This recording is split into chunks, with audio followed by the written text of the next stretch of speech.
15 তাৰিখে দিনৰ প্ৰায় 1:30 বজাত আমাৰ ইয়াত 2 নং ৰামপুৰ চেঁচা ৰাজগড় বিহপুৰীয়া থানাৰ অন্তৰ্গত অসম অৰুণাচল বৰ্ডাৰ হয়। আমাৰ আউটপোষ্ট এটা আছে তাত শিমলুগুৰি বুলি।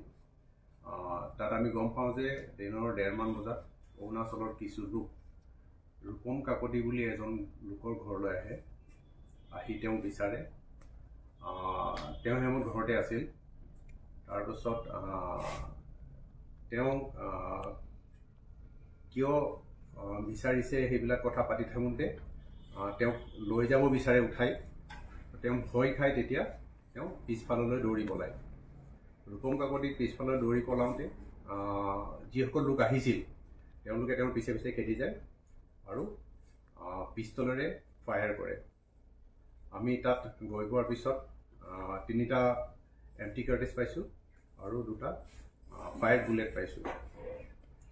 তাৰপাছত তেওঁলোকে ৰূপম কাকতিক নাপাই তেওঁৰ ৱাইফ আছিলে পপী কাকতি। পপী কাকতিক তেওঁলোকে এছল্ট কৰে। সেই সময়তে এই গোটেই চিঞৰ বাখৰখিনি শুনি ওচৰৰ মানুহ কিছু আহে আৰু ৰূপম কাকতিৰ দেউতাক বাবু কাকতি তেখেতো আহে। তেওঁলোক আহি পোৱাৰ পিছত এই লোকসকলে তাৰ পৰা আঁতৰি যায়। তেওঁলোকে 3খন গাড়ীত আহিছিল। বলেৰো এখনত আহিছিলে, টয়টা টাইজাৰ এখন আছিল আৰু মাৰুতি চুজুকি ভিক্টৰিজ এখনত 3খন গাড়ীত আহিছিলে মুঠতে। তাৰপিছত তেওঁলোক আঁতৰি যোৱাৰ পিছত আমাৰ পুলিচ টীম গৈ এম্পটি কাৰ্টেজ আৰু ফায়াৰ বুলেট কেইটা চিজ কৰে। তাৰপিছত পলি কাকতিয়ে FIR এখন দিয়ে। সেই FIR ওপৰত ভিত্তি কৰি বিহপুৰীয়া থানাৰ 72/2026 কেছ নম্বৰটো ৰেজিষ্টাৰ কৰা হয়। পিছদিনাখন পুনৰ কিছু লোক তেওঁলোকৰ ঘৰলৈ আহিছিল, কিন্তু সেই সময়ত ওচৰ পাজৰ লোকসকল অলপ সজাগ আছিল বাবে তেওঁলোকক ধৰিব চেষ্টা কৰে আৰু এখন মটৰচাইকেল আটক কৰি ৰাখে। কিন্তু তেওঁলোক সেইদিনাখন তাৰ পৰা আঁতৰি গুচি যায়। ইতিমধ্যে আমি ঘটনাৰ অনুসন্ধান আৰম্ভ কৰোঁ। অনুসন্ধান আৰম্ভ কৰাৰ পিছত আমি তেওঁলোকৰ সাক্ষ্যৰ ওপৰত ভিত্তি কৰি গুমিন মিজে বুলি লোক এজন জড়িত আছে বুলি গম পাওঁ। তাৰপিছত তেওঁ ইটানগৰত থকাৰ সম্ভেদ পাই আমি ইটানগৰ আৰক্ষীৰ লগত যোগাযোগ কৰোঁ আৰু তেওঁলোকে তেওঁক আটক কৰাত আমাক সহযোগ কৰে আৰু তেওঁলোকৰ জিম্মাৰ পৰা আমি তেওঁৰ গাড়ী এখন আৰু এটা .22 ৰাইফল আৰু .22 পিষ্টল আমি তেওঁৰ পৰা চিজ কৰোঁ আৰু আইনমতে যিখিনি ব্যৱস্থা ল'ব লাগে সেইখিনি লৈ আছোঁ আমি। আৰু তেওঁক অনাৰ পিছত আমি আইনমতে যিখিনি দৰকাৰ মেডিকেল কৰোৱা সেইখিনি কৰিছোঁ। আমি কোৰ্টত তেওঁক প্ৰডিউচ কৰোঁ। মহামান্য আদালতে আমাক 2 দিনৰ পুলিচ ৰিমাণ্ডত দিয়ে। পুলিচ ৰিমাণ্ডত দিয়াৰ পিছত আমি তেওঁলোকৰ জড়িত কিছু লোকৰ সম্ভেদ পাওঁ। আমি তেওঁলোকৰ বিপক্ষেও আইনমতে যিখিনি ব্যৱস্থা ল'ব লগা আছে সেইখিনি লৈ ল'ম। আৰু আমি তেওঁক সোধপোছ কৰিছিলোঁ যে আপুনি কি কাৰণে ৰূপম কাকতি ঘৰলৈ আহিছিল। তেতিয়া তেওঁ কোনো ভাল উত্তৰ দিব পৰা নাছিল। তেওঁৰ লগত পুলিচৰ কোনো লোক নাছিল, অৰুণাচল পুলিচৰ লোক নাছিল, অসম পুলিচৰ লোক নাছিল। আৰু গোটেই ঘটনাটো হৈ যোৱাৰ পিছতহে আমি খবৰ পাওঁ আৰু অৰুণাচল পুলিচৰ লগত যোগাযোগ কৰোঁতেও তেওঁলোকৰ কোনো তেনেধৰণৰ খবৰ নাছিল বুলি আমাক জনায়। এতিয়া তেওঁ 2 দিন পুলিচ ৰিমাণ্ডৰ পিছত আমি আমাৰ যিখিনি সাক্ষ্য প্ৰমাণ দৰকাৰ সেইখিনি আমি ইতিমধ্যে পাইছোঁ আৰু এতিয়া তেওঁ জুডিচিয়েল কাষ্টডিত আছে। এই ঘটনাটোলৈ কিছু অপপ্ৰচাৰ চলি আছে বিভিন্ন সংবাদ মাধ্যমত, ছ'চিয়েল মিডিয়াত। আমি এইটো কথাই জনাব বিচাৰিম, আইনৰ দুখত যদি কোনোবাই দোষী হয় আমি তেওঁৰ বিপক্ষে আইনমতে ব্যৱস্থা ল'ব লাগিব আমি। গতিকে তেওঁ যিহেতু আইন ভংগ কৰিছে, গতিকে আইনমতে যিখিনি ব্যৱস্থা ল'ব লাগে আমি সেই ব্যৱস্থাখিনিহে লৈছোঁ। তাৰ বাহিৰে তেখেতৰ ব্যক্তিগত কিবা হেৰি থাকিলে আমি সেইটো বস্তু চোৱা নাই। কেৱল আমি আইনমতে যিখিনি কাম কৰিব লাগে সেইখিনিয়ে কৰিছোঁ। গতিকে মই বাকী ৰাইজক অনুৰোধ জনাম যাতে এই ঘটনাটোক লৈ বেলেগ ধৰণৰ ৰূপ দিব কোনেও যাতে নিবিচাৰে। আমাৰ 2খন ৰাইজৰ মাজত যি শান্তি শৃংখলা আজি ইমান বছৰে বৰ্তি আছে, অটুট আছে, সেইটো যাতে সদায় থাকে আৰু ৰাইজে যাতে আমাক তদন্তত সহযোগ কৰে তাৰে কামনা কৰিছোঁ। ধন্যবাদ। তেওঁলোকে যোগাযোগ কৰিছিল অসম পুলিচ আৰু অৰুণাচল ধৰাৰ আগমুহূৰ্তত তেওঁ কিবা বিষয়ে জনা গৈছিল নেকি? অৰুণাচল আৰক্ষী কিবা জনাইছিল নেকি বা মানুহজন কি কিয় বিশেষ? তেওঁক আইডেণ্টিফাই কৰাৰ ক্ষেত্ৰত তেওঁ ছ'চিয়েল মিডিয়াৰ যিটো পেজ আছে তাত সেইটো চাই আমাৰ অভিযোগকাৰীয়ে তেওঁৰ বিষয়ে জনাইছিল গুমিন মিৰ্জা বুলি। আমি তেওঁৰ পেজটো চাইছোঁ, গতিকে পেজত কি আছে আপোনালোকে গোটেইখিনি জানেই। আমি অৰুণাচল পুলিচকো জনাইছিলোঁ, তেওঁলোকে আমাক সহযোগ কৰিছে, কাৰণ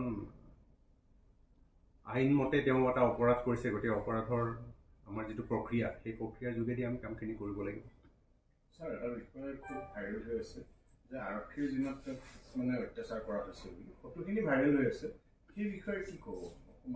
আৰক্ষীৰ জিম্মাত আমি তেওঁক সোধ কৰিছোঁ, কিন্তু কোনো অত্যাচাৰ কৰা নাই, আৰু যিটো মেডিকেল ট্ৰিটমেণ্ট কৰাব লাগে মেডিকেল ট্ৰিটমেণ্টটো কৰোৱা হৈছে।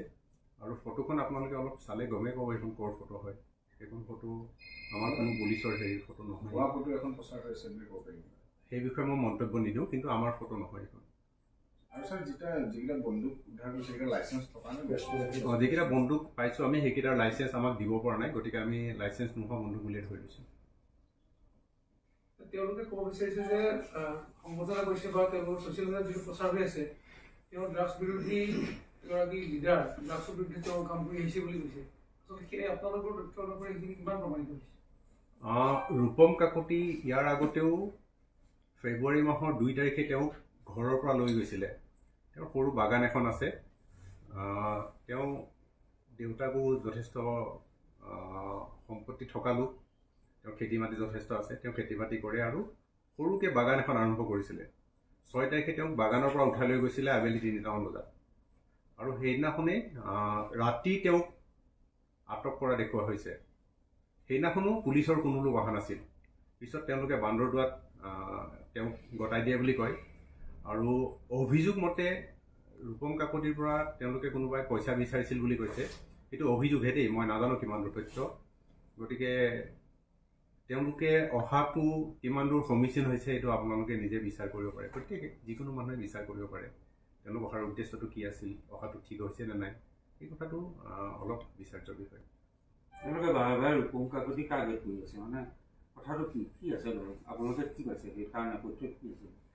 ৰূপম কাকতি এটা সময়ত তেওঁ ড্ৰাগছৰ আসক্তি আছিল তেওঁ, আৰু তেওঁ ৰিহেবতো থাকি আহিছে, আৰু এতিয়া তেওঁ যথেষ্ট ৰিহেবত থকাৰ পিছত ভালকৈ কাম চাম কৰি আছিলে। আমাৰ যিমান দূৰ আমাৰ হাতত তথ্য আছে তেওঁ ড্ৰাগছৰ ব্যৱসায়ৰ লগত জড়িত নহয়। যদি কিবা থাকিলেহেঁতেন বা পালোহেঁতেন আমি নিশ্চয় আইনমতে ব্যৱস্থা ল'লোহেঁতেন।